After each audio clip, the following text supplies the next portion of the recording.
Klik tombol berikut untuk mendapatkan update ilmu yang insya Allah bermanfaat.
Bismillah.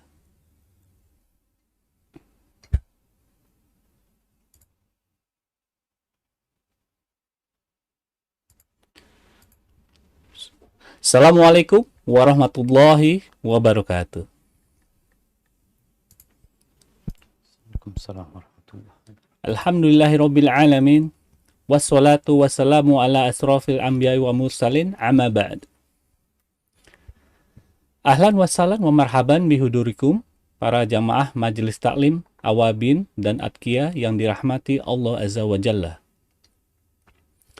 Alhamdulillah telah hadir bersama kita yang terhormat Ustaz Dr. Syafiq Riza Basalamah MA Hafizahullah Ta'ala. Ana akan sapa dulu Ustaz kita. Kaifa haluk Ustaz? Alhamdulillah bikhair bang. Alhamdulillah khair. Allah barik fik Ustaz. Wa fik wa barak. Masya Allah, gimana kabarnya bang? Allahumma amin. Baik, untuk tema kajian kita saat ini adalah menjaga hati, hatiku dan hatimu. Para jamaah yang dirahmati Allah Subhanahu wa taala, sebelum kajian dimulai, kami mengingatkan kepada jamaah untuk memahami dan mematuhi adab-adab dalam kajian online. Yaitu hadirkan niat ikhlas lillahi ta'ala, kemudian mencatat untuk mengikat ilmu. Kami harapkan juga menonaktifkan mic dan video selama Ustadz memberikan kajian. Kemudian kami infokan juga, karena keterbatasan waktu, maka untuk semua pertanyaan hanya disampaikan melalui link pertanyaan yang ada di kolom chat. Silakan klik linknya, kemudian diisi pertanyaannya. Insya Allah akan dibacakan bila cukup waktu. Taib, untuk mempersingkat waktu, kami persilakan Ustaz Syafiq untuk memulai. Tafadhol maskura Ustaz. Jazakumullah khairan. Assalamualaikum warahmatullahi wabarakatuh. Alhamdulillah. Wassalatu wassalamu ala rasulillah.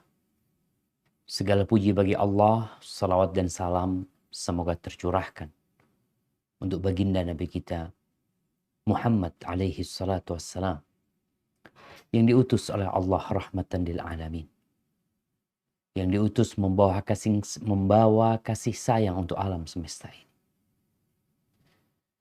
Dan semoga salawat itu bersambung untuk keluarga beliau, untuk istri-istri beliau, untuk putra-putri beliau, dan untuk seluruh sahabat Nabi.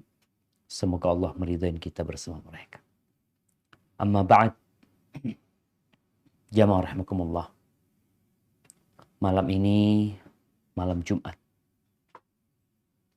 Malam tanggal 1 mungkin ya, kalau nggak tanggal 2. Bulan Jumadil Akhirah.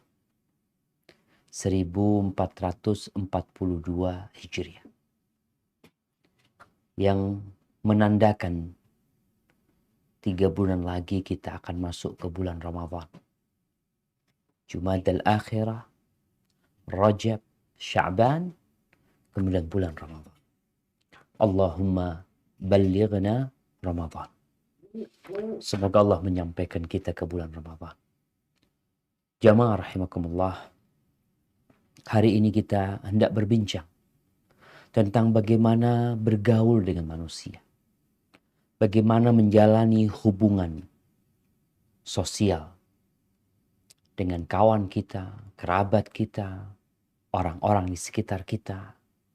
Yang kalau kita melihat ada perguruan tinggi, fakultas-fakultas yang mengajarkan ilmu sosiologi. Juga kadang-kala mengajarkan tentang komunikasi, tentang bagaimana berbicara.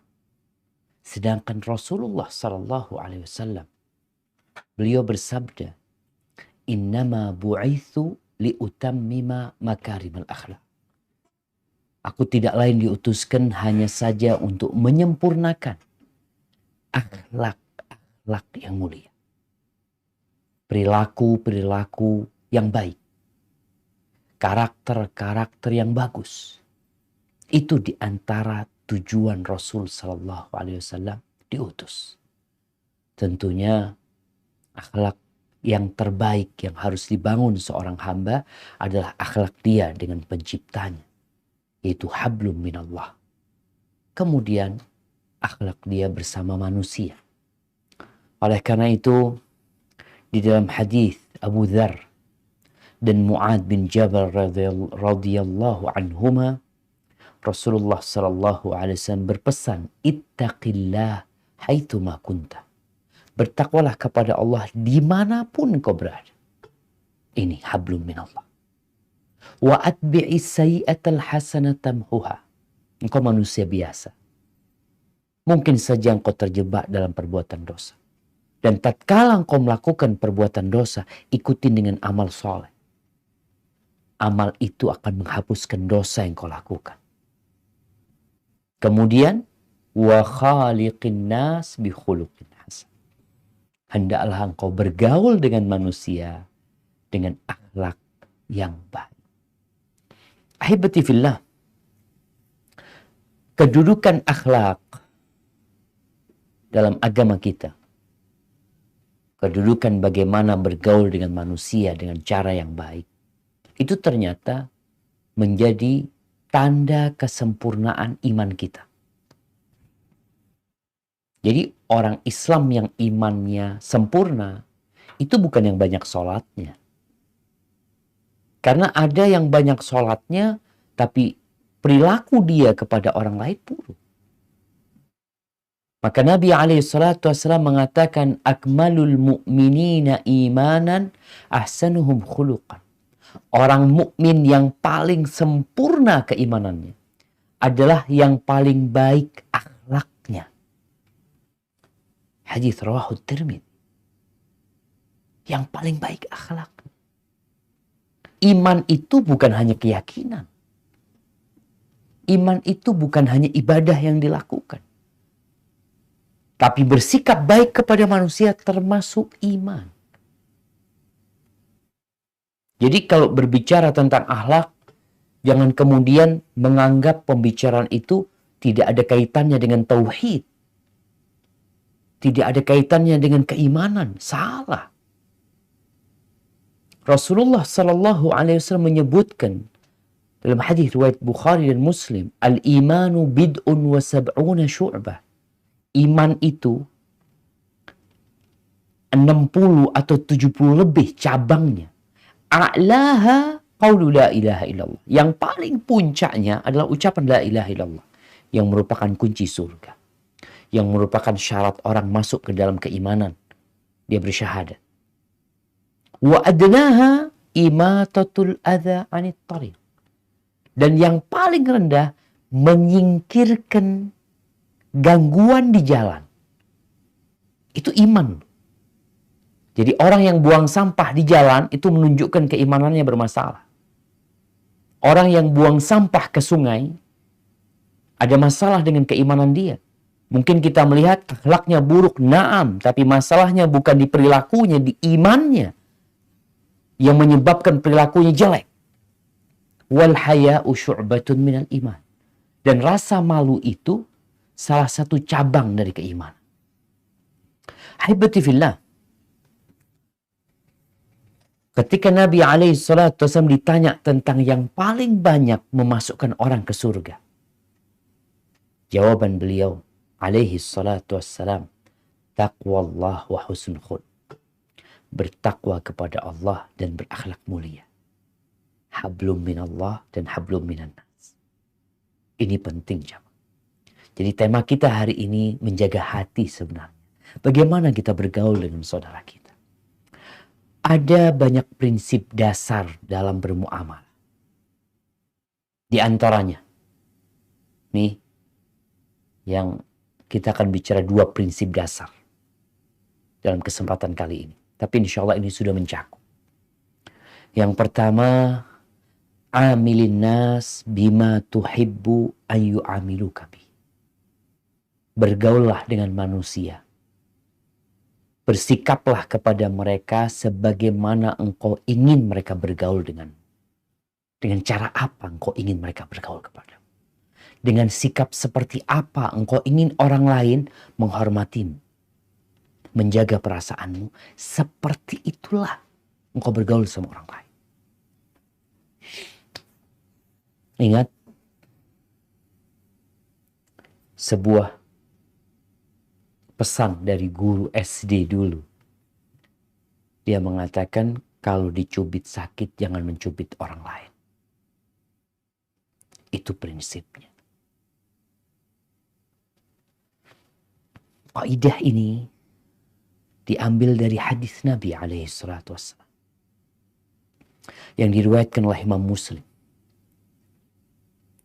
Di mana Nabi kita alaihissalatu wassalam bersabda, "Faman ahabba an yuzahzaha 'anil nar wa yudkhalal jannah." Maka barang siapa yang ingin dijauhkan dari api neraka, dimasukkan ke dalam surga, fal ta'tihi maniyatuhu, hendaklah dia mati dalam kondisi yu'minu billahi wal yaumil akhir. Dia beriman kepada Allah dan hari akhir. Ini harus selalu ada. Ini hablum minallah. Wal ya'ti ilan nas alladhi yuhibbu an yu'ta ilaih. Hendaklah dia mendatangi manusia. Bergaul dengan manusia. Seperti dia ingin disikapi oleh manusia. Bagaimana engkau ingin disikapi oleh orang? Begitulah sikapmu kepada orang lain. Bergaulah sama mereka. Tentukan sikapmu. Sebagaimana engkau ingin orang lain bersikap seperti itu kepada. Ahibati fillah. Islam mengajarkan sebuah standar yang paten dalam bergaul sama manusia. Nggak boleh kita pakai standar ganda dalam bergaul. Bahkan lebih prinsip lagi, Rasulullah SAW mengatakan, "La yu'minu ahadukum hatta yuhibba li akhihi ma yuhibbu li nafsihi." Tidaklah seorang di antara kalian beriman sampai dia mencintai orang lain seperti mencintai diri sendiri. Ini standarnya. Engkau mencintai orang lain seperti mencintai dirimu sendiri. Karena ada orang-orang yang punya standar ganda. Dia ingin dihormati, tapi dia tidak menghormati. Dia ingin diberi, tapi dia tidak mau memberi. Dia ingin dipahami, tapi dia tidak mau memahami orang lain. Islam nggak kayak gitu. Orang lain itu, saudaramu sesama muslim itu sama dengan dirimu sendiri. Seakan-akan kau bersama saudaramu, 2 ruh dalam 1 jasad. Apa yang engkau tidak sukai untuk dirimu, jangan kau lakukan kepada saudara. Apa yang kau sukai dari orang lain, itu yang kau kerjakan kepada orang lain. Ahibati fillah. Tatkala kita ingin memahami sebuah perilaku, ini baik apa enggak ya? Maka coba tanyakan kepada dirimu. Antum suka enggak mendapatkan perlakuan seperti itu? Antum lagi mau menentukan sikap. Anda ini punya kawan Ustaz kayak gini, kayak gini, kayak gini. Kira-kira bagaimana Anda bersikap kepada dia? Kalau Anda seperti ini, bagus enggak? Tanyakan, engkau mau enggak diperlakukan seperti itu? Kalau engkau mau, jalankan. Tapi kalau engkau tidak mau, Di dalam Al-Quranul Karim ada banyak ayat yang berkaitan dengan perilaku kita kepada orang lain. Sebuah sikap yang tujuannya menjaga hati kita dan hati orang lain. Kita akan baca beberapa ayat. Mungkin kita baca yang pertama di surat Al-Hujurat. Ayat 11, 12, 13. Kita baca yang ayat 11 dahulu. Nah, silakan dibaca. A'udzu billahi minasy syaithanir rajim. Ya ayyuhalladzina amanu la yaskhar qaumun min qaumin asa ay yakunu khairan minhum wala nisa'un min nisa'in asa ay yakunna khairan minhun wala talmizu أنفسكم ولا تنابزوا بالألقاب بئس الاسم الفسوق بعد الإيمان ومن لم يتب فأولئك هم الظالمون. Yang artinya, wahai orang-orang yang beriman, janganlah suatu kaum mengolok-olok kaum yang lain, karena boleh jadi mereka yang diperolok-olokkan lebih baik dari mereka yang mengolok-olok.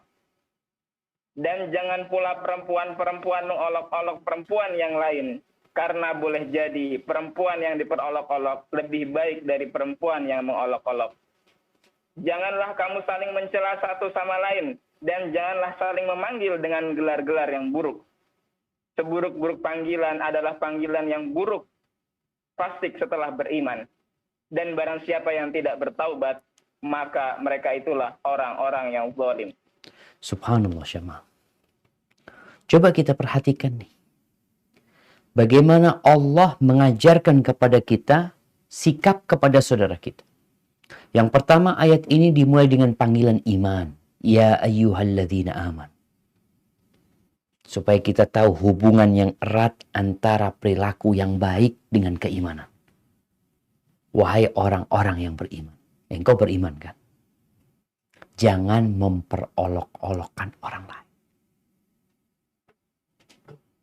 Engkau gak suka diperolok. Engkau gak suka dicaci, dimaki, diumpat. Maka jangan melakukan itu kepada orang lain. Kalau di akhir-akhir ini muncul istilah bullying. Bully membuli. Yang bahkan dapat mengantarkan kepada stres dan bunuh diri. 1400 tahun yang lalu Islam sudah memberikan arahan. Kalau engkau beriman jangan lakukan itu. Bisa jadi yang engkau olok itu lebih baik. Selesai ini bicara. Kemudian Allah berbincang tentang kaum wanita. Wala nisa, yang perempuan juga. Ini larangan bukan hanya untuk kaum laki-laki. Sejatinya semua perintah yang berisi ya ayyuhalladzina amanu, wahai orang-orang beriman, masuk di dalamnya laki-laki dan wanita. Tapi di sini Allah panggil wanita secara khusus. Allah larang mereka. Wala nisa'um min nisa'in. Perempuan jangan memperolok perempuan-perempuan lain. Bisa jadi yang diperolok-olok itu lebih baik. Ahibati fillah.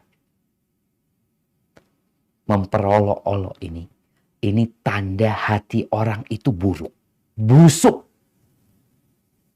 Kalau hati itu baik, kita tahu lisan ini seperti mulutnya corong. Kita tahu ceret deh.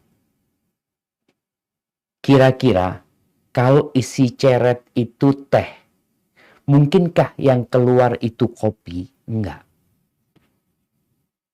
Teku. Kita tahu teku tuh.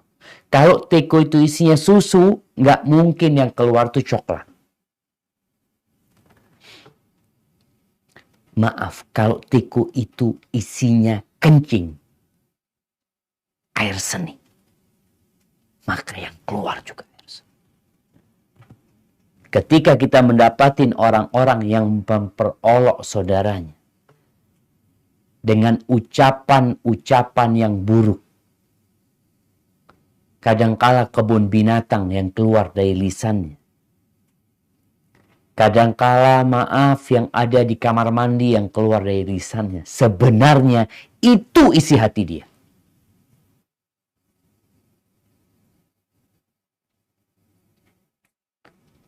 Nabi SAW mengatakan, kafa bil mar'i ithman an yahqira akhahul muslim. Cukup sebagai dosa yang jelek orang itu memperolok saudara.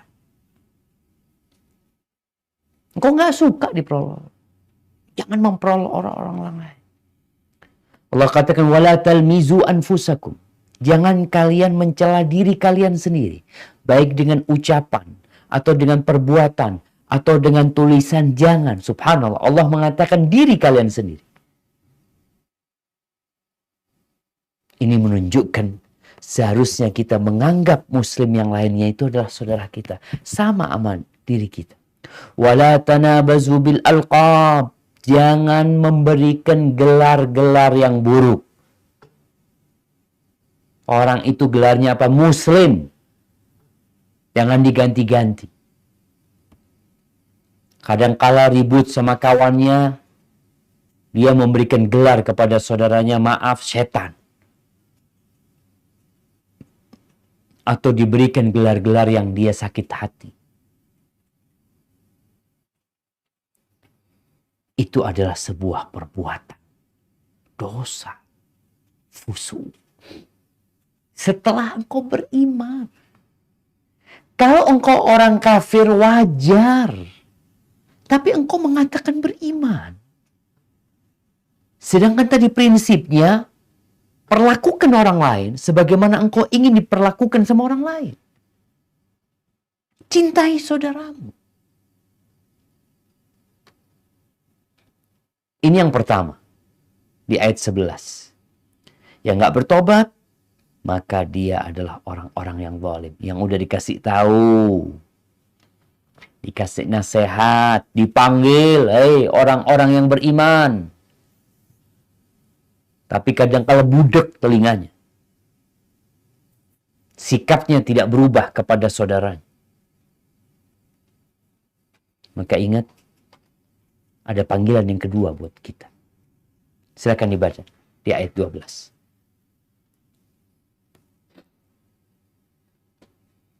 A'udzu billahi minasy syaithanir rajim.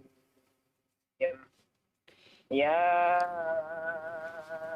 ayyuhalladzina amanu ijtanibu katsiran minadh-dhanni inna ba'dadh-dhanni ismun wa la tajassasu wa la yaghtab ba'dukum ba'dha ayuhibbu ahadukum an ya'kula lahma akhihi maytan fakarihtum wattaqullaha innallaha tawwabur rahim. Yang artinya, wahai orang-orang yang beriman, jauhilah banyak dari kalian prasangka. Sesungguhnya sebagian dari prasangka itu dosa. Dan janganlah kamu mencari kesalahan-kesalahan orang lain. Dan janganlah ada di antara kamu yang menggunjing sebagian yang lain.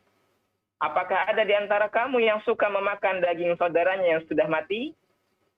Tentu kamu merasa jijik dan bertakwalah kepada Allah. Sesungguhnya Allah Maha Penerima Taubat dan Maha Penyayang. Subhanallah syama. Allah panggil lagi. Wahai orang-orang yang beriman. Jangan banyak berprasangka kepada orang lain. Oh kayaknya fulan kayak gini ya. Prasangka itu awalnya di hati. Setelah muncul prasangka yang macam-macam, biasanya kita ingin mengecek kebenaran prasangka tersebut. Maka Allah katakan wala tajassasu. Jangan mencari-cari kesalahan orang. Engkau kan nggak kepingin dicari-cari kesalahannya. Engkau mau nggak orang lain ngintip ke rumahmu? Kepingin tahu apa yang kau kerjakan. Kau nggak suka. Maka jangan lakukan itu kepada orang lain. Awalnya prasangka, kemudian dia pura-pura untuk mencari kebenaran, dia cari-cari kesalahan sebenarnya. Yang ketiga, akan mengantarkan kepada ghibah, menggunjing. Antum dengar nggak? Fulan itu kayak apa? Fulan itu kayak gini, kayak gini, kayak gini. Awalnya dari prasangka. Maka hindari prasangka, engkau tidak akan cari-cari kesalahan orang lain. Berbaik sangkalah kepada orang lain. Makanya kalau ada orang yang melakukan sesuatu yang menurut kita salah, yang menurut kita kurang tepat, kita cari alasan. Oh, mungkin fulan nggak sengaja melakukan itu. Bukan malah kita cari-cari kesalahannya. Kemudian kita jadikan bahan obrolan. Mau nggak engkau? Sekarang nih, mamanya Ana duduk sama kawan-kawan kita ngomongin fulan. Fulan kayak gini, kayak gini, kayak gini. Toib. Mau nggak Ana ketika Ana pergi dari majelis itu, orang-orang ngomongin Ana? Menceritakan kesalahan dan kekurangan Ana. Ana nggak mau. Makanya Allah katakan, kalian mau nggak makan bangkai saudaranya sendiri? Mau kalian? Bayangin bangkai di depan dia aja. Dia makan. Mungkin satu sama lain saling menyuapin saudaranya. Jijik kalian. Maka jangan lakukan itu. Sebagaimana kita tidak mau orang lain mencari-cari kesalahan kita, kita juga nggak mau orang lain ngomongin kita, kita nggak mau orang lain nipu kita, jangan nipu orang lain. Ketika engkau menjual sesuatu, engkau ingin tentunya ya barangmu dihargai dengan baik, tidak dijelek-jelekin, jangan lakukan kepada orang lain. Karena ada sebagian pedagang, Masya Allah, kalau dia jual, barang dia di-up. Tapi kalau dia beli, dijelek-jelekin barangnya orang. Ketika dilakukan itu kepada dirinya, dia nggak mau. Maka jangan lakukan itu kepada orang lain. Artinya, nggak boleh kita punya standar ganda. Perlakukan orang lain sebagaimana engkau ingin orang lain memperlakukan diri. Kemudian di ayat ke-13. Silahkan dibaca. A'udzu billahi minasy syaithanir rajim. Ya ayyuhan nasu inna khalaqnakum min dzakarin wa untha وَجَعَلْنَاكُمْ شُعُوبًا وَقَبَائِلَ لِتَعَارَفُوا إِنَّ أَكْرَمَكُمْ عِندَ اللَّهِ أَتْقَاكُمْ إِنَّ اللَّهَ عَلِيمٌ خَبِيرٌ. Yang artinya, wahai manusia, sungguh kami telah menciptakan kamu dari seorang laki-laki dan seorang perempuan. Kemudian kami jadikan kamu berbangsa-bangsa dan bersuku-suku agar kamu saling mengenal. Sesungguhnya yang paling mulia di antara kamu di sisi Allah ialah orang yang paling bertakwa. Sungguh Allah maha mengetahui lagi maha teliti. Barakallahu fiik. Ahibati fillah. Kadangkala orang itu merasa lebih tinggi dari orang lain. Oh, karena saya suku Jawa. Kadangkala yang Sunda seperti itu. Kadangkala ini Madura. Ada lagi yang orang Bugis. Ada lagi yang orang Sumatera, orang Papua. Ingat, semuanya tercipta dari satu jiwa. Jangan merasa lebih baik dari orang lain. Bapakmu dan bapakku sama. Ibumu sama ibuku sama. Perbedaan etnis dan suku ini hanya untuk saling kenal. Bukan untuk berbangga-banggaan. Yang kadang-kala kita menyakitin orang lain. Oh, aku sudah ngomong, kau jangan nikah sama suku ini. Subhanallah. Memang sukumu lebih baik daripada suku itu. Maka Allah jelaskan di sini. Agar kita menjaga hati orang lain. Kalau bicara di suku itu banyak yang buruk, di suku kita juga banyak yang buruk. Kalau di sukumu banyak yang baik, di suku mereka juga banyak yang baik. Maka Allah jelaskan. Kalian tercipta dari satu jiwa. Rasul SAW ketika Haji Wada, beliau mengumpulkan seluruh sahabatnya. Yang kita tahu bangsa Arab ini dahulu sebelum datangnya Islam termasuk bangsa yang berbangga-banggaan dengan nasab mereka. Dengan kabilah mereka, dengan suku mereka. Meremehkan orang lain yang bukan dari bangsa Arab.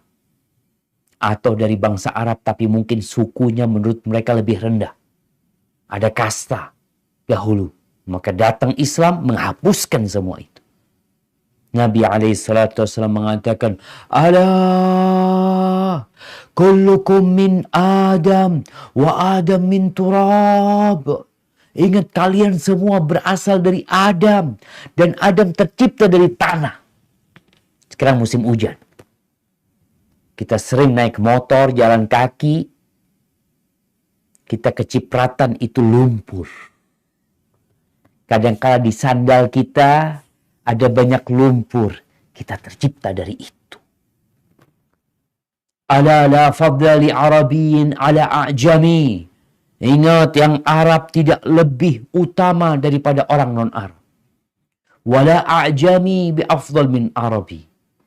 Yang non-Arab tidak lebih mulia daripada orang Arab. Yang putih tidak lebih baik daripada yang hitam. Yang hitam tidak lebih baik daripada yang putih. Sama semuanya. Bahan dasarnya sama kita jamaah. Engkau mau bilang engkau lebih utama dari fulan. Karena engkau orang Indonesia. Fulan orang Malaysia. Kadang-kala terjadi nih. Memperolok-olokkan antar negara. Fulan dari negara mana dianggap remeh. Oh, orang Indo.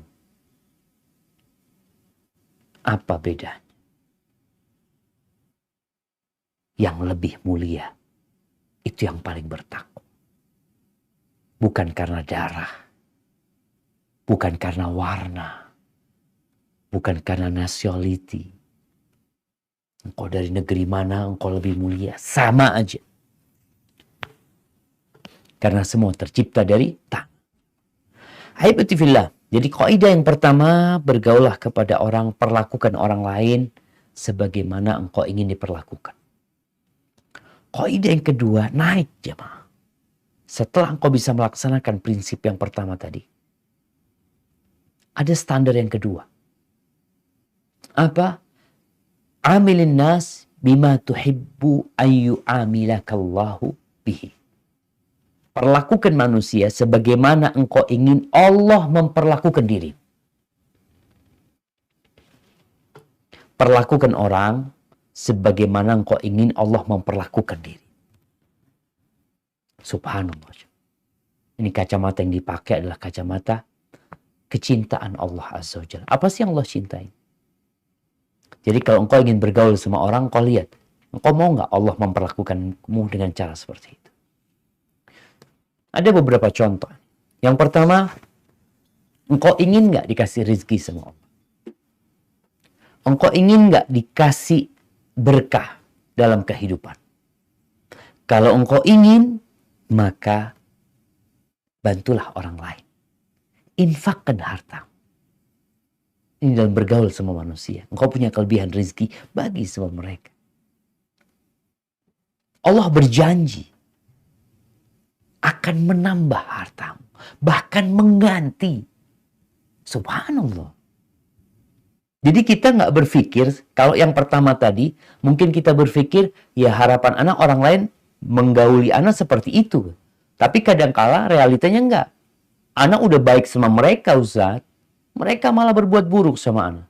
Anak nggak pernah mencela mereka. Anak tidak pernah memaki mereka. Mereka malah maki anak, Ustaz. Ya, yang kau naik. Engkau bagaimana berbuat baik kepada manusia karena engkau menginginkan Allah berbuat baik kepada dirimu. Jangan mengharap balas budi dari manusia. Karena nanti engkau sakit hati. Allah nggak pernah ingkar janji. Tapi manusia, kita tahu tempatnya salah dan dosa.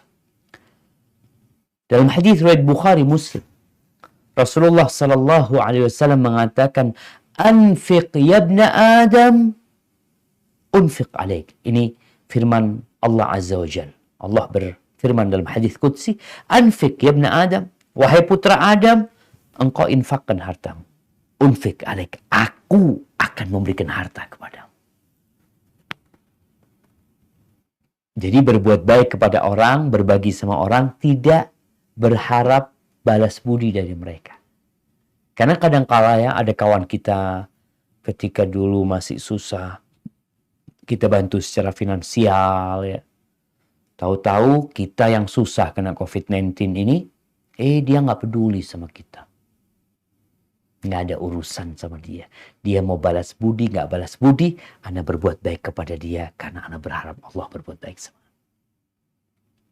Ini prinsip utama dalam kehidupan Muslim. Contoh yang kedua, engkau ingin nggak dikasihi sama Allah? Ya ingin. Ya kasihi manusia. Kalau kita suka berbelas kasih sama manusia, Allah itu sayang sama kita. Nabi SAW mengatakan, irhamu man fil ardi yarhamukum man fis sama. Kasihilah orang-orang yang di muka bumi ini. Binatang-binatang pun kau kasihi. Yarhamukum man fis sama. Maka Allah yang ada di langit akan merahmatin kalian. Masya Allah. Maka di sini tatkala kita melihat ada seekor anak kucing yang dibuang, yang tidak diperhatikan, kau kasih makan. Kenapa? Bukankah engkau ingin Allah mengasihi? Rasulullah SAW pernah suatu hari, beliau lagi bersama para sahabatnya dalam perjalanan, tahu-tahu ada burung yang datang ke telinga Nabi SAW. Dia terbang di telinga Nabi SAW. Nabi bertanya kepada para sahabatnya, man faja'a hadhihi biwaladiha. Siapa yang ngambil anak-anaknya dia? Kata sahabat, ana ya Rasulullah, kembalikan. Kalau engkau ingin dikasihi sama Allah, kasihin orang lain.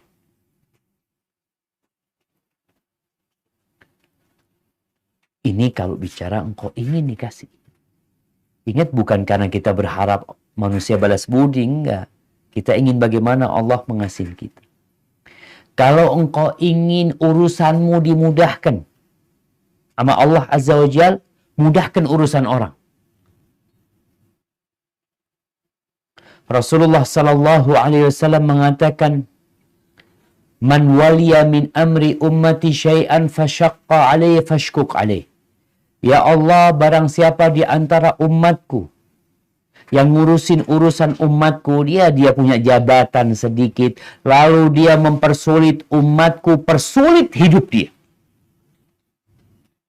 Dan barang siapa yang mempermudah urusan umatku, permudah urusan dia. Subhanallah.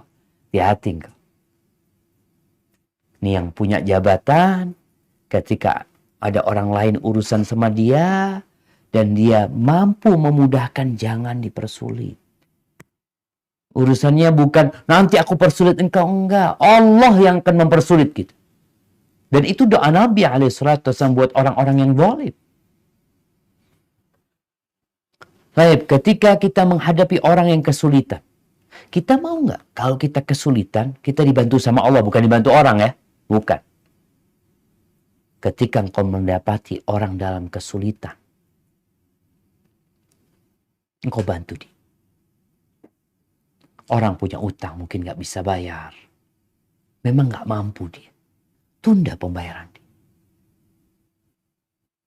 Dalam hadis riwayat Muslim, Rasulullah SAW mengatakan, "Man yassara ala mu'sirin, yassarallahu alaihi fid dunya wal akhirah." Barang siapa yang memudahkan urusan orang yang kesulitan, maka Allah akan mudahkan urusan dia di dunia dan di akhir. Allah akan memudahkan urusanmu. Maka kalau ada orang-orang kesulitan, urusannya sama kita umpamanya, kita bisa mudahkan urusan dia. Kemudian yang ingin aibnya ditutupi sama Allah. Kita punya banyak kekurangan. Ada banyak dosa-dosa yang kita kerjakan yang mungkin orang lain nggak tahu. Dan kehidupan ini juga kadang-kala kita tahu dengan dosa-dosa saudara kita. Dengan aib-aib saudara kita. Kalau engkau ingin Allah menutupi aibmu, tutupi aib saudara. Ingat, kalau engkau ingin Allah menutupi aibmu, Allah membungkus kekuranganmu, jangan engkau umbar kekurangan orang lain. Jangan ribain orang lain. Jangan mencari-cari kesalahan orang lain. Kalau prinsip yang pertama tadi, kalau engkau tidak ingin dibongkar kesalahanmu, jangan bongkar kesalahan orang. Nanti orang-orang akan cari-cari kesalahanmu. Ini kita bicara Allah Azza wa Jalla. Kata Rasulullah sallallahu alaihi wasallam, "Man satara musliman satarahullah." Barang siapa yang menutup aib saudaranya yang muslim, maka Allah akan menutup aib dia fid dunya wal akhirah. Di dunia dan di akhirat. Dan dalam hadis yang diriwayatkan oleh Imam Tirmidzi, Rasulullah sallallahu alaihi wasallam pernah naik mimbar. Kemudian beliau menyeru dengan suara yang keras. Beliau mengatakan, "Ya ma'syara man aslama bilisanihi, walam yufdil imanu ila qalbih." Wahai orang-orang yang masuk Islam dengan lisannya, tapi iman itu belum masuk ke dadanya, belum masuk ke jantungnya. La tu'dzul muslimin. Kalian jangan menyakiti orang-orang Islam. Wala tu'ayyiruhum. Jangan memaki mereka. Wala tattabi'u awratihim. Jangan mencari-cari kesalahan mereka, kekurangan-kekurangan mereka. Fa innahu man tatabba'a awrata akhihil muslim. Barang siapa yang mencari-cari aib saudaranya yang muslim, tatabba Allahu awratahu, maka Allah akan mencari-cari kesalahan dia. Wa man tatabba Allah awratahu yafdahu walau fi jawfi rahli. Dan ingat, barang siapa yang dicari-cari kesalahannya oleh Allah Azza wa Jalla, maka Allah akan melecehkan dia. Akan membongkar kesalahan dia yang dia tutup. Walaupun dia berada dalam rumah. Maka kalau engkau ingin kekuranganmu ditutupi, kesalahanmu tidak terbongkar, jangan suka mencari-cari kesalahan orang lain. Bukan orang lain yang mencari-cari kesalahanmu. Allah Azza wa Jalla yang akan membongkarnya. Subhanallah jemaah. Seperti itu kita menjaga hati kita dan hati saudara kita yang ingin dimaafkan oleh Allah. Kadang-kadang dalam kehidupan ini, ya ada orang-orang yang menyakitin kita. Ada orang-orang yang salah ngomong, yang salah bersikap, kemudian hati kita tergores. Lalu orang itu minta maaf sama kita. Kira-kira kita maafkan dia apa enggak? Sebagian kita tidak mau maafkan. Enggak lah. Nanti ketemu di akhirat. Emangnya engkau nggak punya kesalahan sama Allah? Emangnya engkau nggak punya dosa? Allah Azza wa Jal menegur Abu Bakar Siddiq radhiyallahu anhu dan orang-orang yang seperti Abu Bakar. Jadi pernah kejadian di masa Nabi alaihi salatu wassalam, ada peristiwa yang menyakitkan hati, di mana istri Nabi Aisyah radhiyallahu taala anha diisukan berzina. Diisukan berbuat mesum. Na'udzubillah min dzalik. Kota Madinah tersebar berita itu. Karena waktu itu Aisyah radhiyallahu anha dalam perjalanan bersama Nabi alaihi salatu wasallam, dia ketinggalan. Nabi berangkat, dia ketinggalan, akhirnya dia berangkat dengan seorang sahabat. Di siang hari ini, Aisyah naik, sahabat ini jalan kaki. Tahu-tahu disebarkan. Termasuk yang menyebarkan isu itu, sepupunya Abu Bakar. Kerabatnya Abu Bakar namanya Mistah bin Uthathah. Padahal Mistah ini udah kerabat, miskin. Abu Bakar tuh selalu memberikan santunan. Ketika ikut-ikut dia menyebarkan fitnah Aisyah berzina, setelah Allah turunkan ayat yang membebaskan, membersihkan nama Aisyah dari perbuatan itu, Abu Bakar bersumpah tidak akan membantu Mistah lagi. Selesai sudah, nggak mau kenal lagi sama Mistah. Selamat tinggal. Kita kan kadang-kadang kalau sakit hati kayak gitu, nggak mau kenal lagi sama saudara kita. Kerabat kita kadang-kadang. Emangnya kita nggak pernah berbuat salah. Akhirnya Allah turunkan firman Allah di surat An-Nur ayat 22. Silahkan dibaca. A'udzu billahi minasy syaithanir rajim. Wa la ya'tali ulul fadli minkum was-sa'ati ay yu'tu ulil qurba wal masakin wal muhajirin fi sabilillah wal ya'fu wal yasfahu. Ala tuhibbuna an yaghfirallahu lakum wallahu ghafurur rahim. Yang artinya, dan janganlah orang-orang yang mempunyai kelebihan dan kelapangan di antara kamu bersumpah bahwa mereka tidak akan memberi bantuan kepada kerabatnya, orang-orang miskin dan orang-orang yang berhijrah di jalan Allah, dan hendaklah mereka memaafkan dan berlapang dada. Apakah kamu tidak suka bahwa Allah akan mengampunimu? Dan Allah Maha Pengampun lagi Maha Penyayang. Subhanallah. Setelah turun ayat ini, maka Abu Bakar mengatakan, Bala wallah, inni uhibbu an yaghfirallahu li. Demi Allah, aku ingin Allah mengampuni dosa-dosaku. Maka beliau kembali memberikan nafkah kepada Mistah. Dan dia bersumpah, Wallahi la anzi'uha minhu abadan. Demi Allah, selama-lamanya aku tidak akan pernah putuskan bantuanku untuk Mistah. Jadi kalau engkau ingin diampuni, tiap hari selesai salat mengatakan, Astaghfirullah, Astaghfirullah, Astaghfirullah. Berdoa, Allahumma innaka afun tuhibbul afwa fa'fu anni. Ya Allah, engkau maha pemaaf, engkau cinta dengan maaf, maafkan aku ya Allah. Tapi engkau nggak mau maafkan orang lain. Nggak malu engkau doa seperti itu. Maka sebagaimana engkau ingin Allah memperlakukan dirimu, perlakukan orang lain seperti itu. Kemudian kalau engkau ingin dibantu sama Allah Azza wa Jalla, bantu orang lain. Jadi kita bantu orang lain, itu bukan karena ingin orang lain bantu kita, enggak. Karena kita ingin Allah membantu kita. Kata Rasul sallallahu alaihi wasallam, "Wallah fi aunil abdi, maka al abdu fi auni akhi." Allah akan membantu hambanya selama hambanya ini suka membantu orang lain.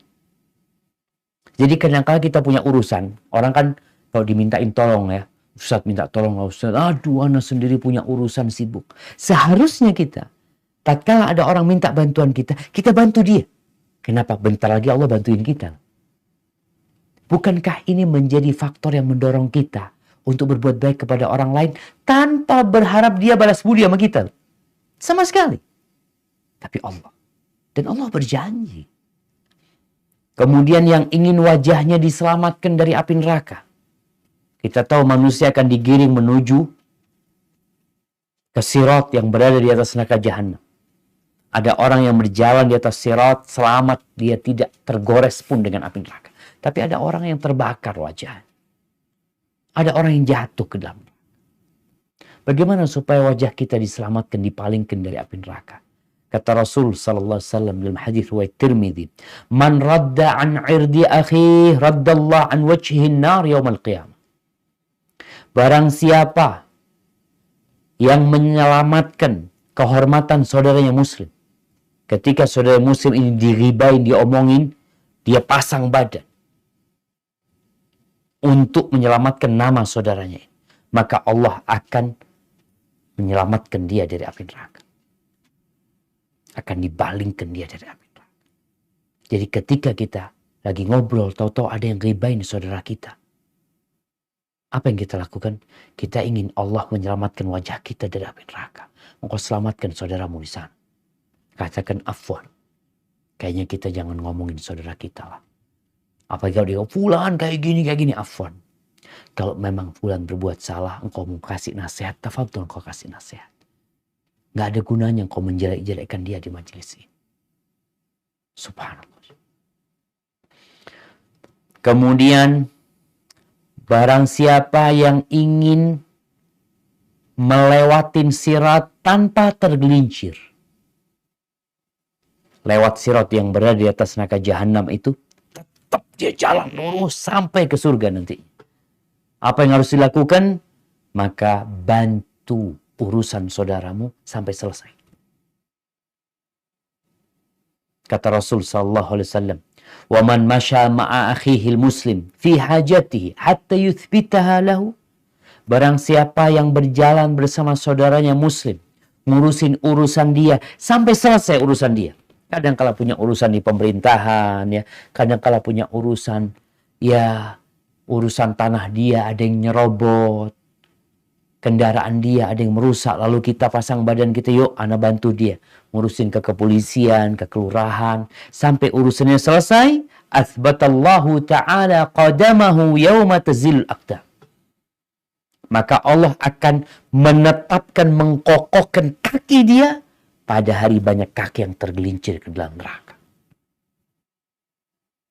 Jadi kita berbuat itu sekali lagi bukan berharap balasan dari manusia, dari Allah Azza wa Jalla yang ingin diluaskan rizkinya, yang ingin diluaskan hidupnya, yang ingin diluaskan hatinya.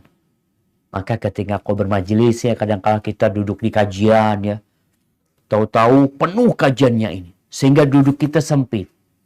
Diminta untuk cobalah maju dikit, luasin dikit. Kita merasa nggak nyaman. Hati kita, ya Allah, orang ini kenapa sih dia telat datangnya, kok aku sekarang disuruh maju. Jadi sempit tempatku. Ingat, Allah Azza wa Jalla berfirman, "Idza qila lakum tafassahu fil majalis fafsahu yafsahillahu lakum." Kalau dikatakan kepada kalian di majlis itu, luaskan tempatnya, kalian luaskan. Kenapa? Allah akan meluaskan buat kalian kehidupan kalian, keluarga kalian, rizki kalian, dan surga kalian. Barakallahu fiik. Jamaah rahimakumullah. Memang Islam ini membolehkan kita membalas. Orang berbuat buruk kepada kita, kita balas keburukan dia. Boleh. Tapi kalau kita memaafkan, itu lebih baik. Wa jaza'u sayyi'atin sayyi'atun mithluha. Perbuatan dosa balasannya ya buruk juga lah. Dia berbuat buruk. Faman afa wa aslaha. Tapi barang siapa yang memaafkan, lalu memperbaiki, fa ajruhu 'ala Allah, maka Allah akan memberikan balasan kepada dia. Pahalanya Allah yang nanggung. Innahu la yuhibbul zalimin. Allah tidak suka dengan orang-orang yang melakukan kezaliman. Jadi dalam kehidupan ini mungkin kita akan mendapati orang-orang yang berbuat buruk kepada kita. Apakah kita membalas keburukan dia? Gak perlu. Engkau balas keburukan dengan kebaikan. Terus gimana hak ana? Minta sama Allah Azza wa Jalla. Kalau ada orang yang memutuskan rahimmu, jangan engkau, ya udah ana gak mau kenal sama dia. Engkau sambung rahimmu kepada dia. Gak ada urusan sama dia. Terus urusannya sama Allah. Barang siapa yang menyambung rahimnya, Allah akan menyambung dia. Hadza wallahu a'lam bishawab. Itulah beberapa hal yang bisa kita kaji dalam adab dan etika bergaul dengan saudara kita. Mungkin kita masuk ke sesi tanya jawab. Anda kembalikan ke Bang Oji. Barakallahu fiikum. Masya Allah. Jazakallahu khair Ustaz atas ilmu dan materi yang telah disampaikan. Baik, Ana izin lanjutkan ke sesi tanya jawab ya Ustaz. Nah, tafadhal Bang. Baik. Di sini ada Akhi Safar yang akan membacakan pertanyaan-pertanyaan. Akhi Safar, ahlan wa sahlan Akhi. Masya Allah Akhi. Gimana? Sampai saat ini sudah berapa pertanyaan yang sudah masuk nih Akhi? Alhamdulillah sudah 49 pertanyaan ini. Masya Allah. Ustaz bagaimana Ustaz? Kita bahas semua Ustaz. Masya Allah, sampai subuh gitu Bang. Oke, tafadhol Akhi Safar dipilihkan. Baik, insyaallah. Assalamualaikum Ustaz. Waalaikumsalam warahmatullahi wabarakatuh. Ahlan wa sahlan. Ahlan Ustaz, alhamdulillah, Masya Allah. Ini rupanya sudah banyak yang rindu sama Ustaz nih. Jadi ini nggak sempat dengerin kajian Ustaz nih. Kita bacain semua nih pertanyaannya kalau gitu ya. Masya Allah. Baik Ustaz ya, ada mulai aja Ustaz. Nah. Ini pertanyaannya. Apakah benar apabila melarang pasangan untuk bergaul dengan laki-laki karena banyak kawan laki-laki dari istrinya tadi Ustaz? Nah, boleh nggak kita ngelarang untuk bergaul istri dengan laki-laki yang lain? Tafadhol Ustaz. Barakallahu fikum.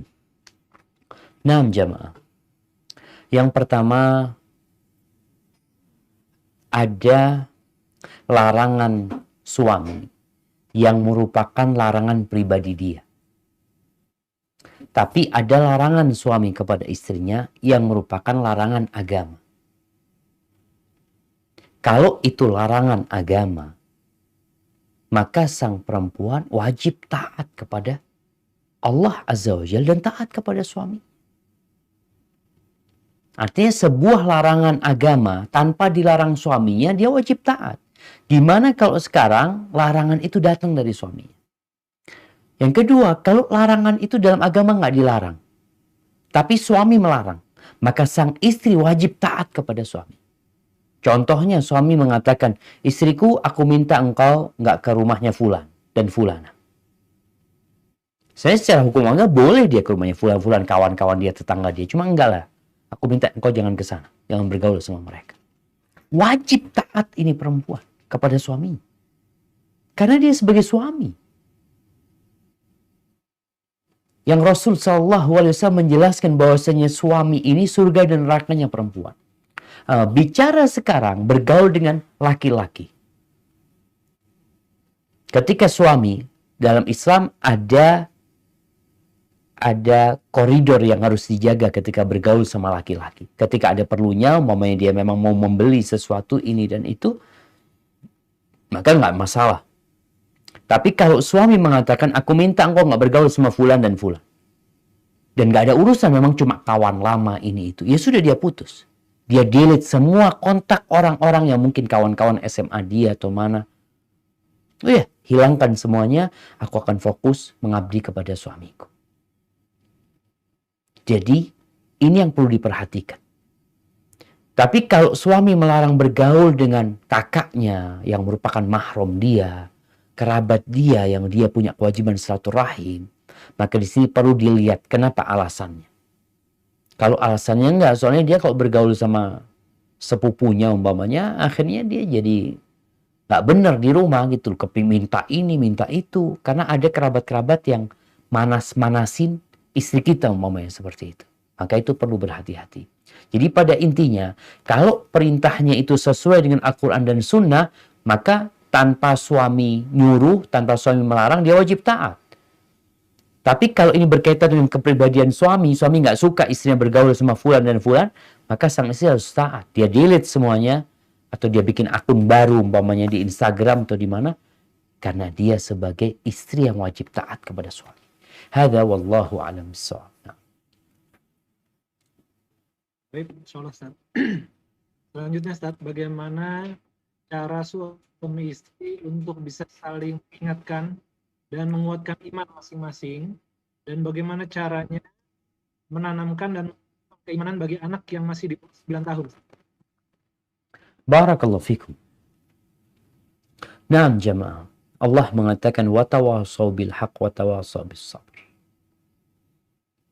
Dalam kehidupan rumah tangga pun ya perlu prinsip saling menasihati ini diadakan. Termasuk hal yang penting ketika suami istri duduk ngobrol mengatakan, yang suami berkata, istriku tolong kau doakan aku. Kalau mungkin aku melakukan kesalahan ya diingatkan. Dan sang suami pun mengatakan seperti itu kepada istrinya. Jadi sejak awal mereka membangun rumah tangga di atas prinsip ta'awun alal birri wat taqwa. Kemudian yang kedua, sang istri ketika mempersiapkan suaminya untuk berangkat kerja, di sini dia ingatkan suami, bang jangan lupa baca doa, jangan lupa untuk berzikir. Suami juga seperti itu, ketika dia di tempat kerjanya melihat sudah masuk waktu duha, dia telepon istrinya, istriku, jangan lupa waktu sholat duha, mumpung masih ada. Hari Jumat, sang istri tanya sama suaminya, bang udah baca surat kahfi belum bang? Mungkin sibuk, ayolah anak bantuin tadarus sama suaminya. Jadi hal-hal yang mungkin dianggap kecil tapi selalu mengingatkan, bahkan nanti bangun malam. Bagaimana Rasulullah Sallallahu Alaihi Wasallam beliau mengatakan rahimallahu mra'an qama minal laili fasalla. Allah merahmatin seorang laki-laki yang bangun di malam hari, kemudian dia sholat malam. Setelah sholat malam dia bangunkan istrinya. Istrinya nggak mau bangun, dia percikan air di wajah istri. Begitu pula Allah merahmati seorang wanita yang bangun malam, kemudian dia sholat. Setelah sholat dia bangunkan istri suaminya. Suaminya nggak bangun, dia percikan air di wajah. Itu dirahmati oleh Allah. Maka hal ini perlu dibangun antara suami istri untuk saling mengingatkan. Namun istri juga perlu tahu kondisi suami. Kapan mengingatkan suami? Ada waktu-waktu suami lagi sumpek, lagi suntuk. Mungkin ditunda ngasih tahunya. Cari waktu lain yang tepat sambil dipijetin, kasih tahu suaminya tentang baca zikir pagi dan petang, mungkin tentang halal haram ya. Yang penting saling mengingatkan dengan adab dan etika yang baik. Adapun bagaimana menanamkan keimanan di diri anak kita, ya ketika dia umur 9 tahun, dia udah mulai bisa faham dengan cerita tentang para nabi, cerita tentang surga dan neraka. Kemudian juga tentang doa-doa. Ketika baca ini, apa artinya sebenarnya? Minta apa sama Allah Subhanahu wa Ta'ala? Dengan harapan anak itu imannya ini sudah iman yang berdasarkan ilmu. Atau kalau memang dia belum bisa mencerna, ilmu yang berdasarkan hafalan. Ketika tanya, man rabbuk? Allah. Aina Allah fis sama. Ditanya, man nabiyuk? Siapa nabimu? Muhammad SAW. Madinuk? Apa agamamu? Islam. Apa kitabmu? Jadi ada pelajaran yang mungkin hafalan, tapi nanti kalau sudah ilmunya sudah naik, di sini dia bisa memahami insya Allah. Hada wallahu a'lam bissawab.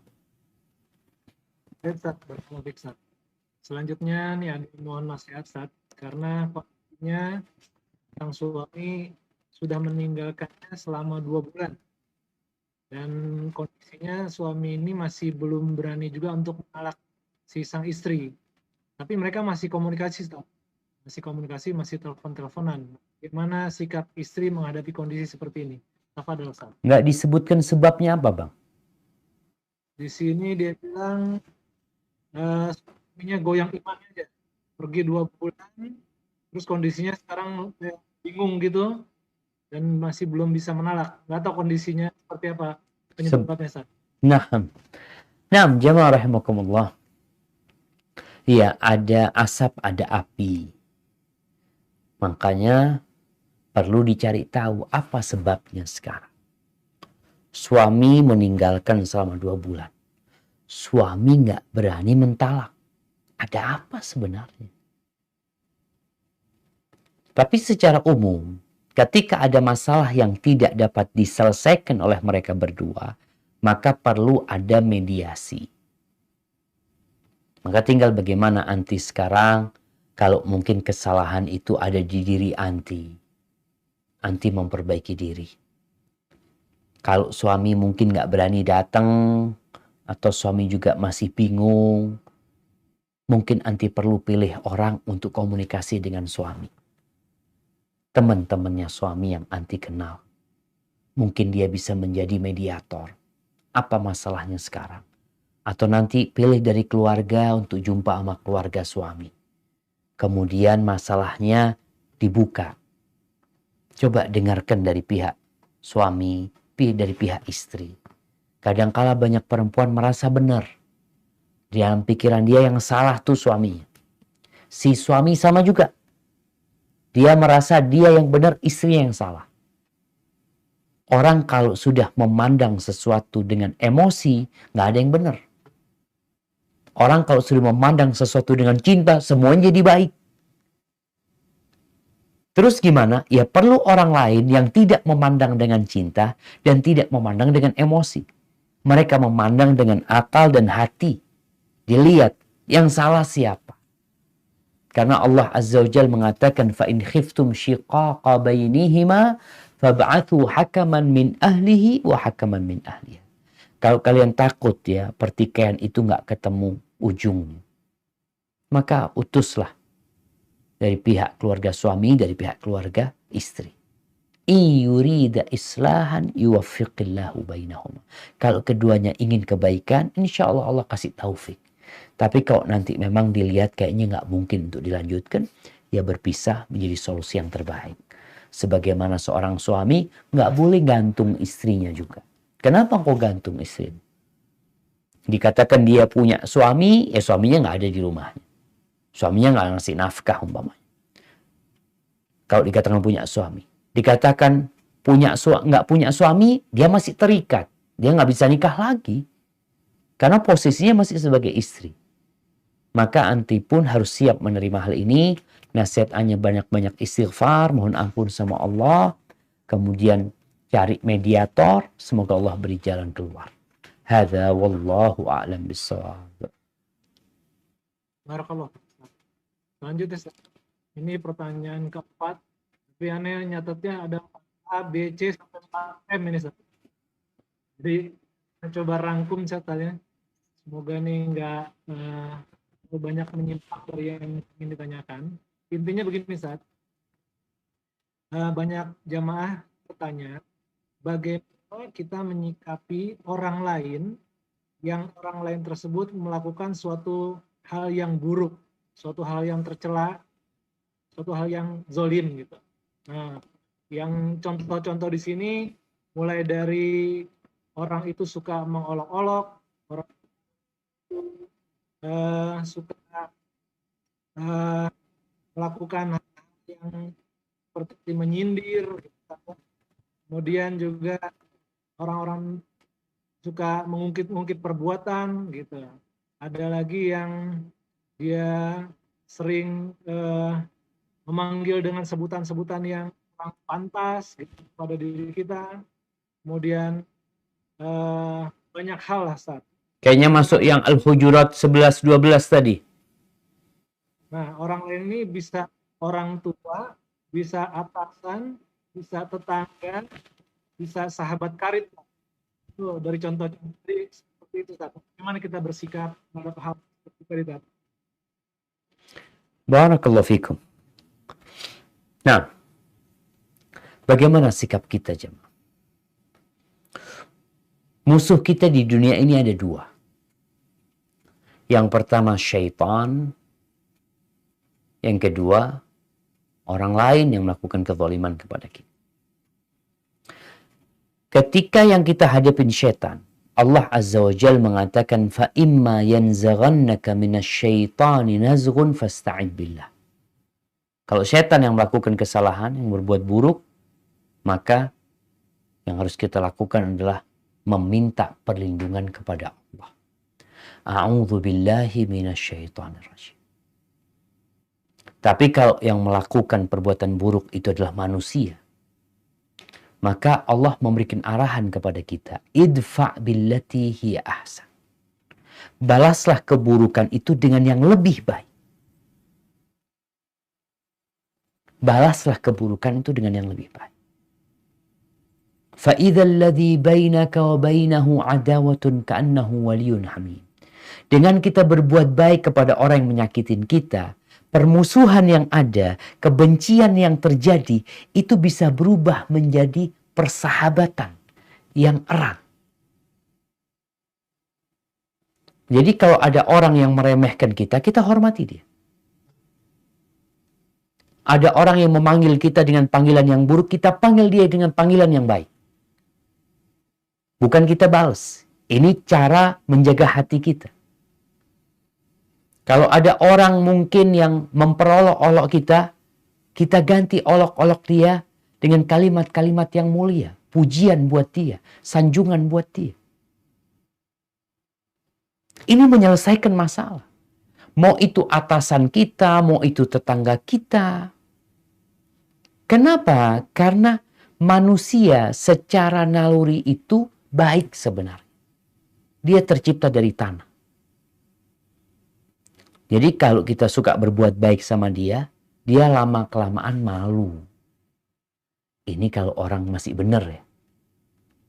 Tapi kalau kita marah juga sama dia, dia memperolok-olok kita, dia sebutkan kita seperti A, lalu kita juga balas dia, engkau seperti A juga, itu nggak akan selesai.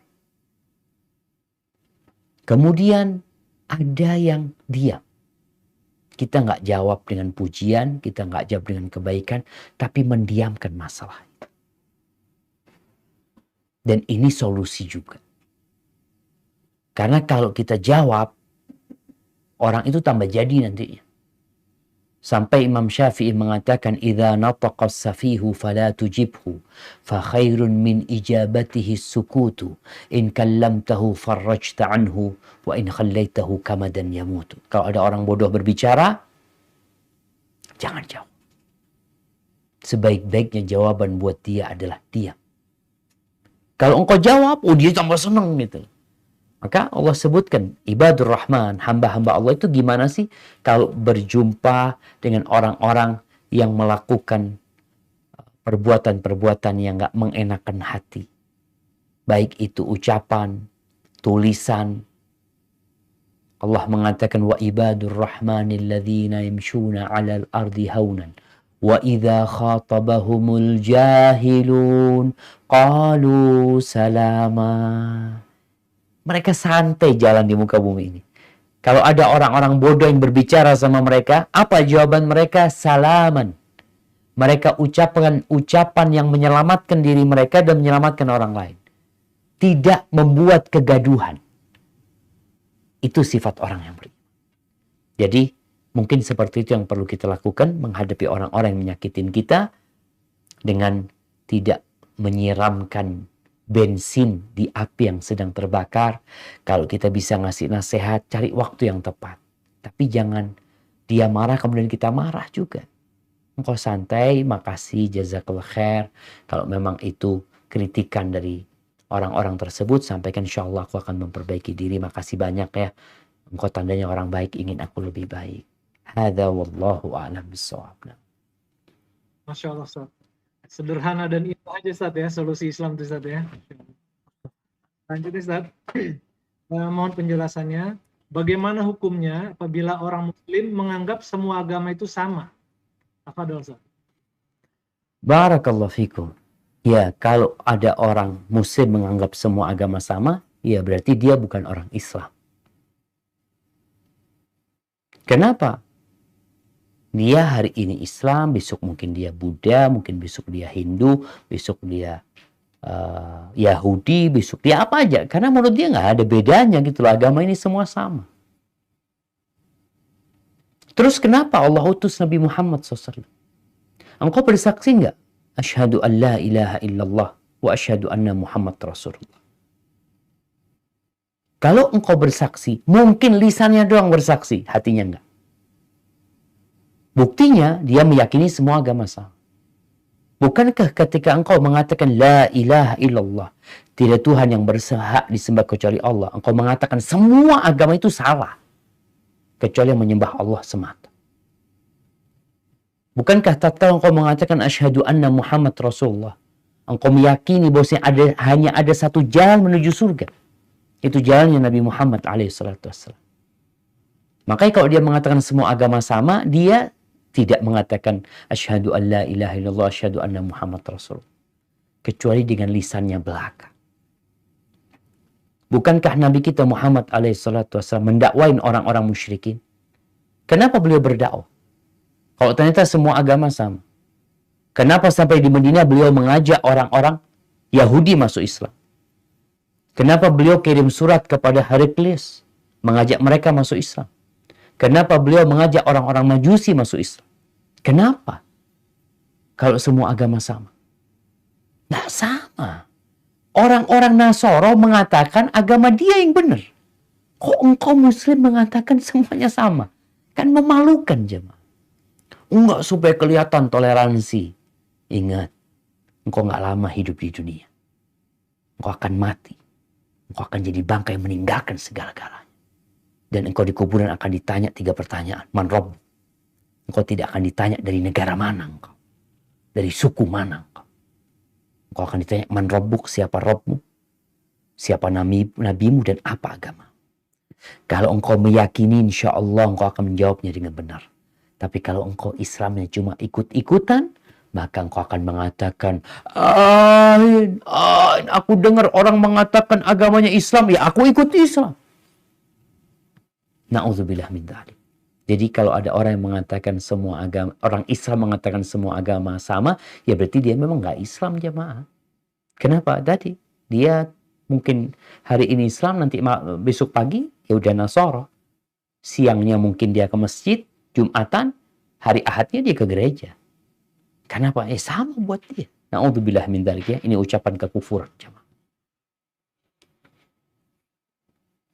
Baik, Ustaz. Nah. Berarti urusannya akidah. Mustafa, lepas lagi. Selanjutnya Ustaz ya.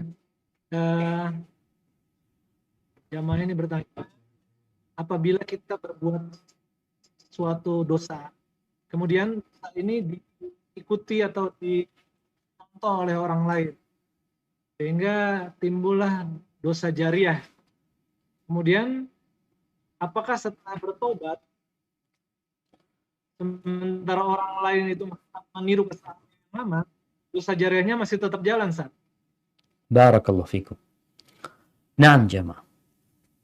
Rasulullah sallallahu alaihi wasallam mengatakan man sanna sunnatan hasanatan falahu ajruha wa ajru man amila biha min ba'dihi ila yaumil qiyamah min ghairi an yanqusa min ujurihim syai'an. Barang siapa yang memberikan contoh yang baik kemudian diikutin oleh orang, maka dia akan mendapatkan pahalanya dan pahala orang yang mengamalkannya sampai hari kiamat tanpa mengurangi pahala orang yang beramal. Sebaliknya, wa man sanna sunnatan sayyi'atan, barang siapa yang memberikan contoh yang buruk, maka dia akan mendapatkan dosanya dan dosa orang yang mengamalkannya sampai hari kiamat tanpa mengurangi dosa orang itu. Jadi bukan dosa orang itu berkurang karena dikasih kepada pelaku dosa pertama, enggak. Tapi tetap cuma orang yang berbuat dosa pertama yang memberikan contoh ini dapat dosa dari dosa orang-orang tersebut. Terus ketika bertobat, tobat itu syaratnya menyesali, meninggalkan dan bertekad untuk tidak mengulangi. Tapi kalau engkau dosanya itu mengajak kepada keburukan, mengajarkan keburukan, maka kesempurnaan tobatmu menjelaskan kepada orang-orang itu yang pernah engkau sesatkan dulu. Engkau harus jelaskan kepada mereka bahwasanya ternyata yang aku lakukan salah loh.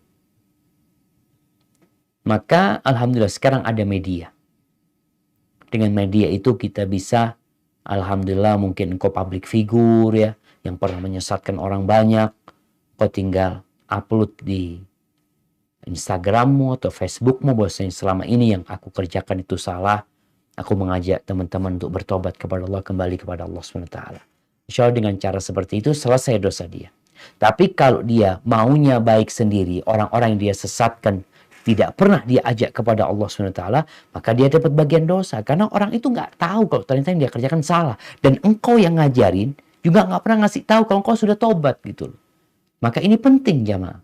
Ketika kita sudah menyesatkan orang, maka bagaimana kita mengajak orang itu untuk taat. Contohnya seorang misionaris. Dia sudah memurtadkan orang banyak. Satu kampung dia murtadkan. Ketika dia bertobat, maka dia punya kewajiban untuk mendakwain orang-orang tersebut. Ya, perkara orang itu mau masuk Islam atau tidak, bukan di tangan dia hidayah itu. Tapi dia sudah menjelaskan. Tugasnya hanya menjelaskan dan mengajak mereka kepada ketaatan. Adapun hidayah, di tangan Allah Jalla Jalaluhu. Hadza wallahu a'lam bissawab. Baik, Ustaz. Barakallahu fiik, Ustaz. Selanjutnya, bagaimana membedakan bercerita untuk mencari solusi dengan ghibah? Barakallahu fikum. Nah, bagaimana kita menceritakan untuk mencari solusi dengan cerita untuk ghibah? Yang pertama, kepada siapa engkau bercerita? Ini akan menentukan engkau sedang cari solusi atau ghibah. Kalau bercerita kepada orang yang memang diharap dapat memberikan solusi, seperti seorang tanya kepada seorang ustadz, kepada orang yang berilmu. Dia mengatakan, aku punya masalah seperti ini. Bagaimana solusinya? Memang benar dia ceritanya kepada orang yang dapat memberikan solusi. Itu yang pertama. Kemudian yang kedua, model ceritanya. Ketika umpamanya fulan ini punya banyak kesalahan yang hendak engkau ceritakan, engkau minta solusi. Tapi yang terpenting aja yang perlu engkau ceritakan.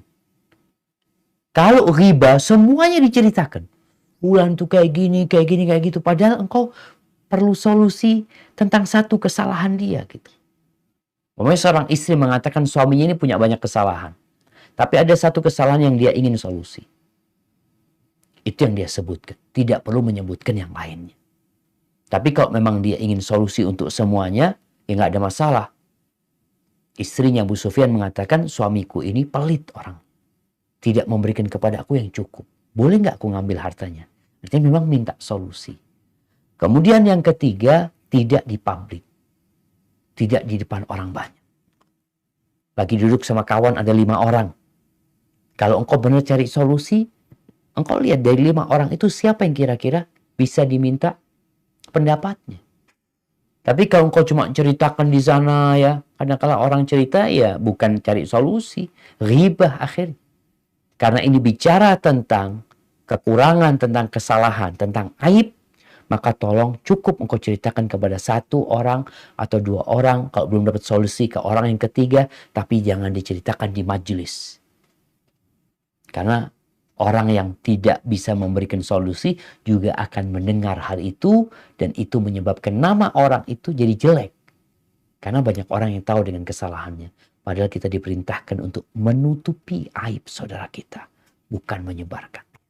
Hadza wallahu a'lam bissawab. Baik, Ustaz. Masih boleh berapa pertanyaan lagi, Ustaz? Masya Allah, kayaknya 3 lagi bang. Baik, bawah. Nah, ini terkait dengan hati, Ustaz. Ada 2 pertanyaan. Pertama, bagaimana caranya kita membersihkan hati? Dan kedua, bagaimana cara kita menyikapi hati yang selalu gundah dan pikirannya suka nggak karu-karuan gitu, Ustaz. Ya, sering Tunggu bang, dilanda pertanyaan pertama, bagaimana kita membersihkan hati? hati ya. Taib. Ahibati fillah. Kalau bicara cara membersihkan hati, alhamdulillah, ini hatinya masih hidup, cuma kotor. Karena ada orang yang hatinya mati rasa. Dia nggak tahu sama yang baik, nggak tahu sama yang buruk. Yang dia tahu nafsu dia. Kalau hatinya alhamdulillah kotor, perlu dibersihkan. Di antara yang membersihkan hati ini adalah istighfar. Mohon ampun kepada Allah Subhanahu wa Ta'ala. Ini penting. Sebelum kita bicara yang lain, istighfar itu membersihkan hati. Setelah hatinya bersih, dengan memohon ampun kepada Allah, bertobat kepadanya, maka dikasih wangi-wangian hatinya. Dengan apa? Dengan berzikir kepada Allah. Dengan bertasbih kepada Allah. Dengan membaca Al-Quranul Karim. Yang itu akan membersihkan hati kita. Kemudian yang ketiga, jangan memandang kepada yang di atas. Pandanglah kepada yang di bawah. Karena yang menyebabkan hati kotor ini juga kita jadi hasut ya. Kita selalu melihat nikmat orang. Engkau nggak akan pernah bersyukur kepada Allah. Engkau seakan-akan orang paling susah di muka bumi ini. Tapi kalau engkau melihat kepada yang di bawahmu, Masya Allah, hatimu akan jadi hati yang pandai bersyukur. Dia bilang, ya Allah, Alhamdulillah ya. Alhamdulillah aku masih dikasih ini, dan itu. Fulan, ya Allah, kesian hidupnya. Kemudian berdoa minta sama Allah. Ya muqallibal qulub, tsabbit qalbi ala dinik. Wah yang membolak-balikkan hati, tetapkan hatiku di atas agamamu. Doa Allahumma tahhir qalbi minan nifaq. Ya Allah bersihkan hatiku dari kemunafikan. Kemudian doa Nabi juga alaihi salatu wassalam. Allahumma ati nafsi taqwaha wa zakkiha anta khairu man zakkaha anta waliyuha wa maulaha. Ya Allah berikan kepada hatiku, kepada jiwaku ini ketakwaan. Bersihkan dia. Sucikan dia, engkau sebaik-baiknya yang menyucikannya. Engkaulah pemiliknya dan penguasanya. Kemudian doa Allahumma inni a'udzubika min ilmin la yanfa' wa qalbin la yakhsha. Ya Allah, aku berlindung kepadamu dari ilmu yang tidak bermanfaat dan dari hati yang tidak tunduk. Wa min nafsin la tashba, dan dari jiwa yang enggak ada puasnya. Wa min da'watin la yustajabu laha, dan dari doa yang tidak dikabulkan. Adapun orang yang hatinya gundah gulana, ini termasuk bisikan-bisikan setan. Orang itu gundah biasanya dalam kondisi dua hal. Kalau dikasih nikmat, dia nggak mau bersedekah. Kalau dikasih musibah, dia ngeluh terus. Terus bagaimana sikapnya? Yang harus dia lakukan adalah menerima semua kondisi. Ketika dikasih nikmat, dia berbagi sama orang lain. Karena berbagi, mengeluarkan harta itu termasuk membersihkan hati kita. Ketika engkau lagi susah, engkau katakan inna lillahi wa inna ilaihi rajiun. Kami milik Allah dan kepada Allah kami akan kembali. Kemudian banyak-banyak berzikir. Ya kalau kita mengingat kehidupan dunia ini yang hanya sementara. Kenapa antum harus gundah sih? Apa yang bikin antum bingung?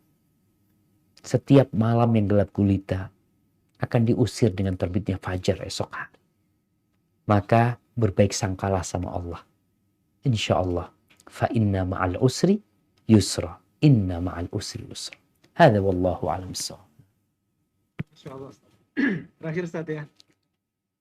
Apabila ada orang melakukan kesalahan, kemudian kita sudah memaafkan. Hanya saja kita belum bisa melupakan kesalahan orang. Apakah ini kita masih belum bisa memaafkan sepenuhnya, Ustaz? Bang, gimana Bang? Afwan, barusan suaranya nggak terdengar, Bang. Ada orang melakukan kesalahan kepada kita, kemudian kita sudah memaafkan.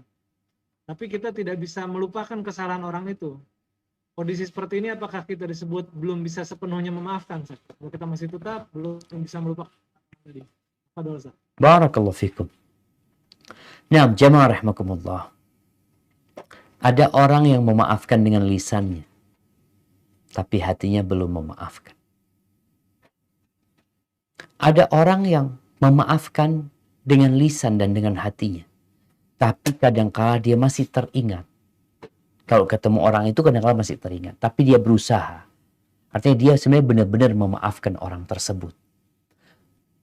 Jadi kalau buat orang yang tadi lisannya memaafkan tapi hatinya belum memaafkan, maka dia perlu ingat dengan kesalahan dia kepada Allah Azza wa Jalla. Mau nggak dia kesalahannya diingat-ingat? Dia nggak mau, dia ingin dihapuskan, dilupakan. Maka yang ada kata afu. Afu itu menghapuskan. Ada kata maghfirah yang itu menutupi. Yang sebenarnya mengatakan afu dan maghfirah ini di antara nama Allah al-afu, al-ghafur. Allah itu menghapuskan dan Allah itu menutupi. Tidak membongkar lagi. Jadi ketika kita sudah memaafkan, tutupin. Jangan ngomong lagi sama orang lain. Oh, fulan pernah dulu sama anak urusan juga kayak gini gitu. Jangan. kau tutupin hal itu. Jadi kalau dikatakan apakah dia belum memaafkan sepenuhnya, ya bisa jadi. Tapi kalau dia enggak, ana memaafkan, cuma ya ana nggak bisa berkawan lagi sama dia. Artinya ya udah, asal kenal ya, kita tetap berbuat baik sama dia, tapi bersahabat lagi kayak dulu, kayaknya enggak lah ya, takut terjadi apa-apa. Ana tetap mau jadi orang baik sama dia, dia baik sama ana. Tapi kalau untuk urusan bisnis ini itu kadang-kala dia nggak mau lagi gitu. Nggak ada masalah yang seperti itu, kita berhati-hati. Tapi memaafkan dengan harapan tadi Allah memaafkan kita. Hadza wallahu a'lam bissawab. Baik, Ustaz. Pertanyaan terakhir, Ustaz. Jazakallah khair, Ustaz, atas jawaban-jawabannya. Kita kembalikan ke Akhi Oji. Tafadhol, Akhi Oji. Masya Allah. Jazakallah khair wa barakallahu fiik, Ustaz. Ilmu yang sangat bermanfaat sekali. Dan semoga kami semua dapat terus menuntut ilmu dan terutama mengamalkannya. Semoga Allah Azza wa Jalla senantiasa memberikan hidayahnya kepada kita, melindungi kita sekeluarga dari fitnah dunia, dan kita selalu istiqomah dalam menuntut ilmu. Amin amin ya Rabb. Alhamdulillah, selesai sudah kajian kita bersama yang terhormat Ustaz Dr. Syafiq Riza Basalama MA Hafizahullah Ta'ala. Atas nama Majelis Taklim Awabin dan Adkia, mohon maaf bila ada kekurangan. Jazakumullah khair wa barakallahu fikum. Sampai jumpa di kajian online berikutnya insyaallah. Kemudian untuk informasi-informasi lain silakan follow IG, Twitter, YouTube, dan Facebook MT Awabin. Kemudian untuk informasi jadwal kajian rutin akan kami tayangkan di layar di akhir kajian ini. Baik, kita tutup dengan membaca doa kafaratul majelis. Subhanakallahumma wa bihamdik, asyhadu an la ilaha illa anta, astaghfiruka wa atubu ilaik. Wabillahi taufik wal hidayah. Wassalamualaikum warahmatullahi wabarakatuh.